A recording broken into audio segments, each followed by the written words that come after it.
Tigadan tigadan tigadan pam pam tigadan tigadan tigadan pam pam tigadan tigadan tigadan pam pam tigadan.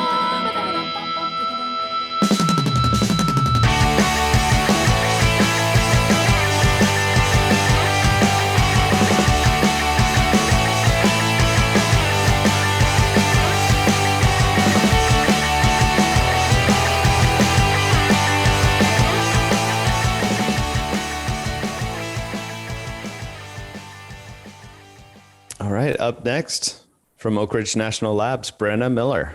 Brenna, how are you this morning? I'm doing well. How is everyone?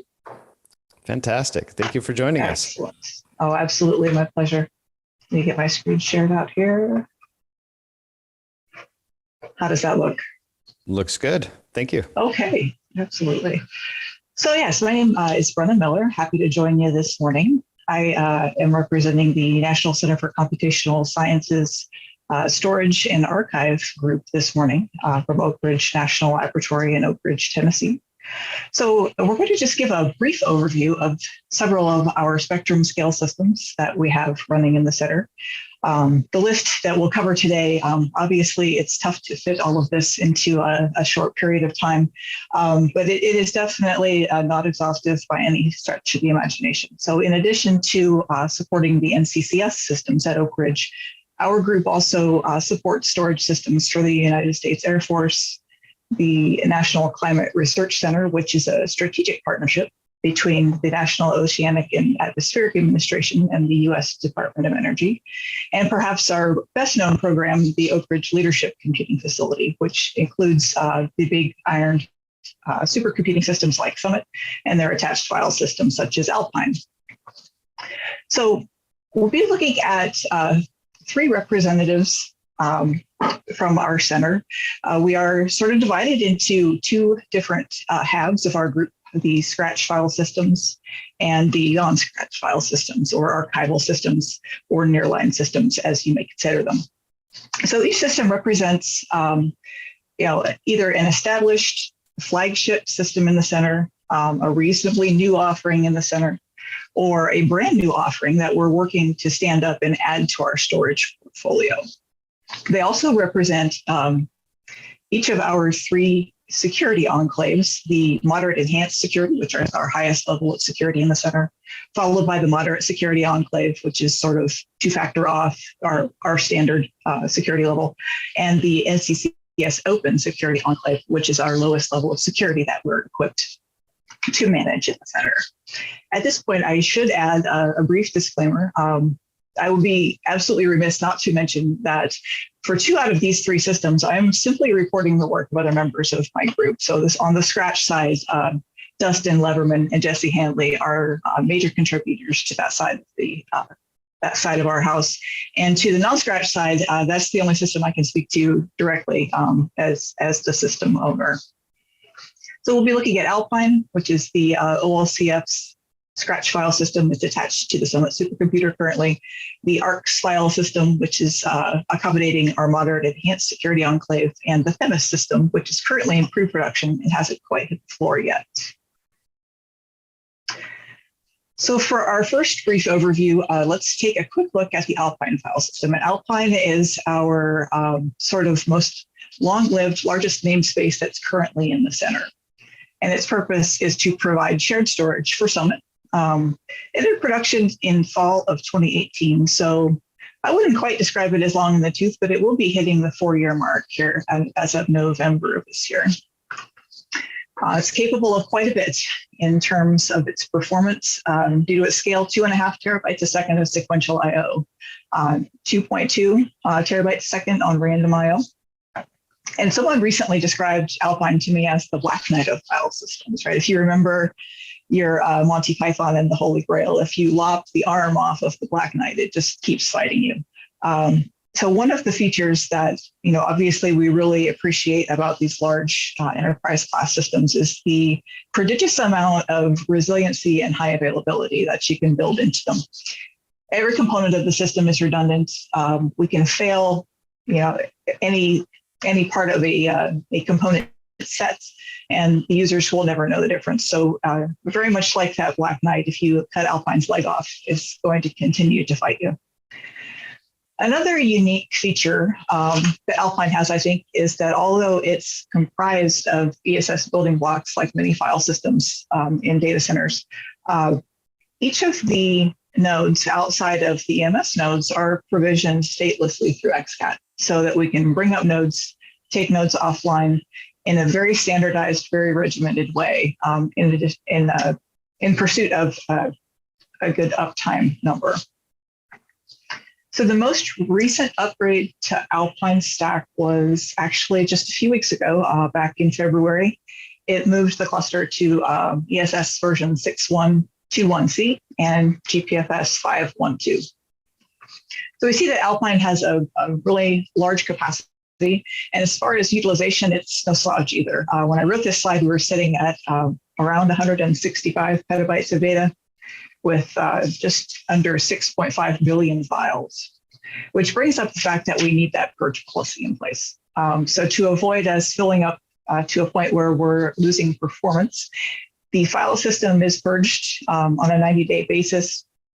Exceptions to that can be granted, but it needs to go through a formal process in our Resource Utilization Council. And the way the purges are handled is it's sort of homegrown three-step process, right? So first, ILM walks the file system and produces a list of candidates for deletion that meet that access time requirement for purge. The list is then checked against a list of exempted directories or exempted files that have been approved by the Resource Utilization Council. This is all managed in our customer relationship management software, which is in-house developed at Oak Ridge. It's called RATS. So API calls are made against RATS to ensure that our deletion list is sane and accommodates all of those exceptions to our purge policy that might be out there. And the third step is a file deletion tool that was also developed in-house by our technology integration group.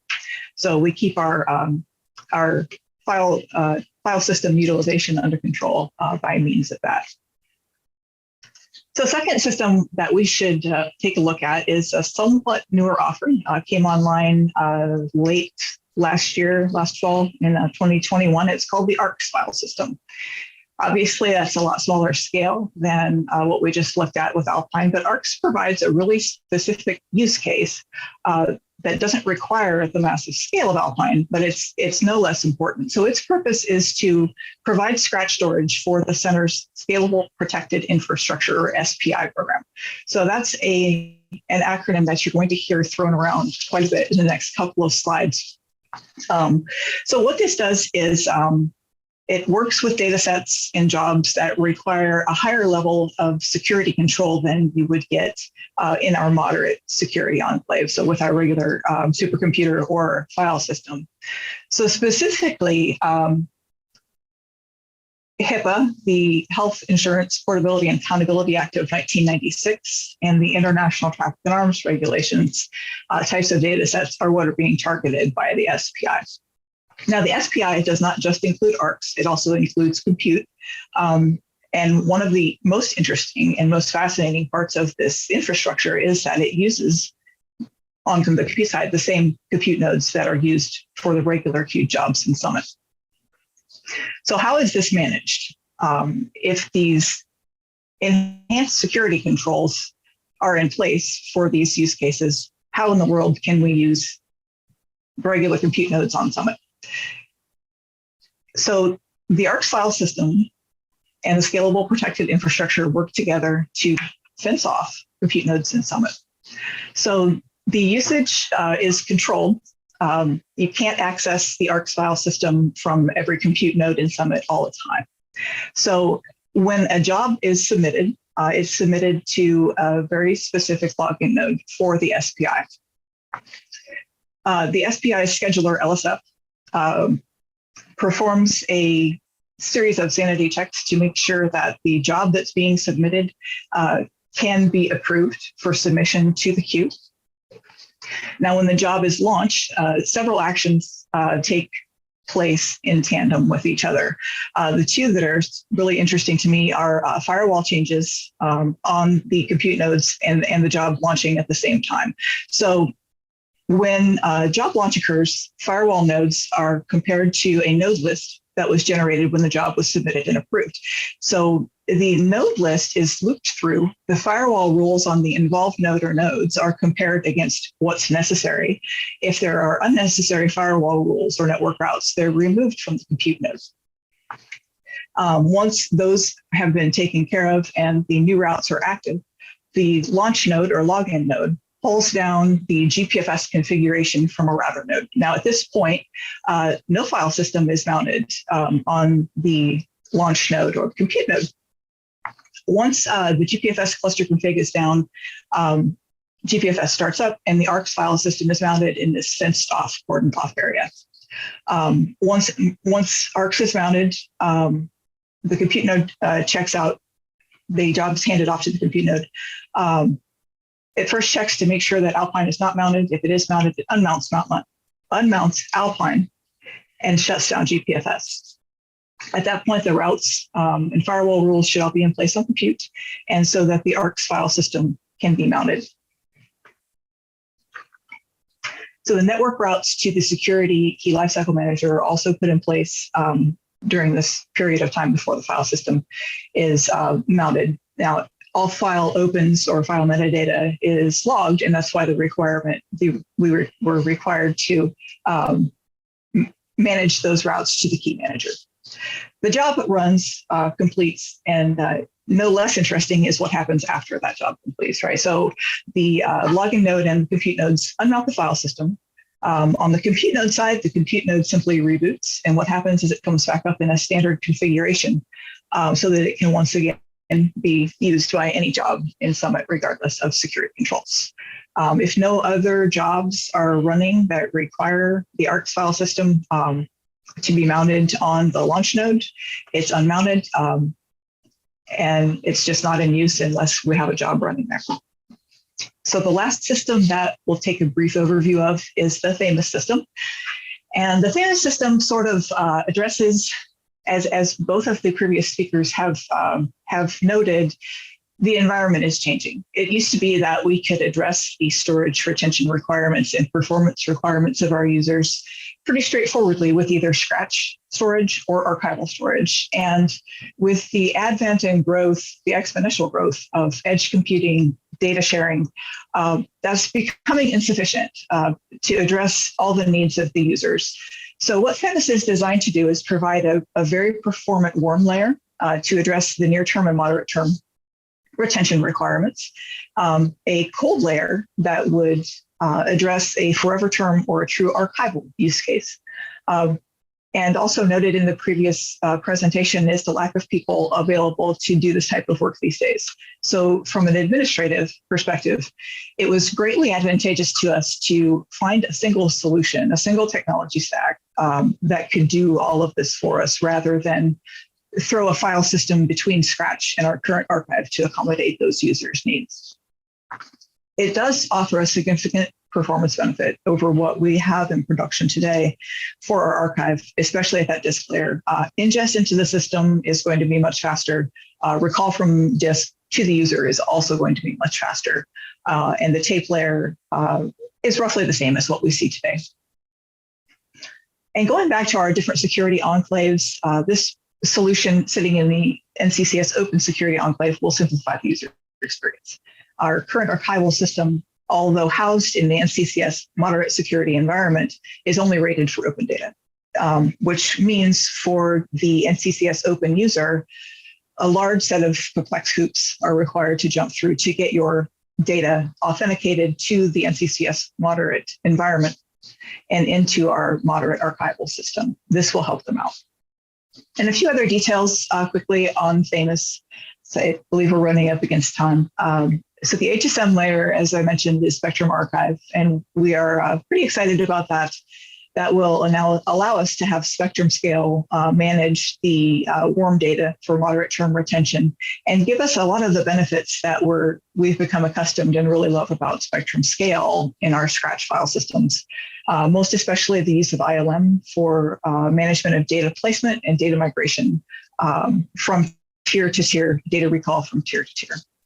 We did dual copy the tape backend, so it is 30 petabytes usable, 60 petabytes total, to provide a little resiliency for that long-term and archival term retention requirement.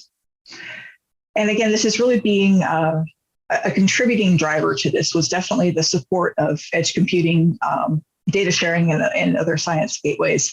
We can't currently host those against our current archive environment because of the moderate security level. And the same would be, even if it would be appropriate for a scratch file system to be hosting those things, the moderate security environment is still in place. So providing a separate open resource for our users will really help facilitate those sharing paradigms. Access is going to be pretty straightforward and pretty simple to begin with. We're planning on a native client mount and a Globus endpoint on our NCCS Open Data Transfer Node cluster. The users are already familiar with both of those. You can move data in and out directly from a scratch file system or from a different center in a pretty straightforward manner. We have no plans, absolutely, to make the resource available for compute nodes for obvious reasons. The last thing I kind of wanted to touch on is that this is, in many ways, a different paradigm than we've seen before, but in a very important way, it's even a different paradigm from our Scratch resources, in that users will be allowed to and encouraged to buy into the system, and quotas would then be managed based upon the size of the purchase. So we've received confirmation that later this year, by Q3 of this year, we should be able to expand the system from 10 petabytes of disk to 45, and from 30 petabytes usable of tape to 105 petabytes usable of tape. So that's a really significant growth that we're expecting to see yet this year. So it's been a pleasure to present that brief overview to you.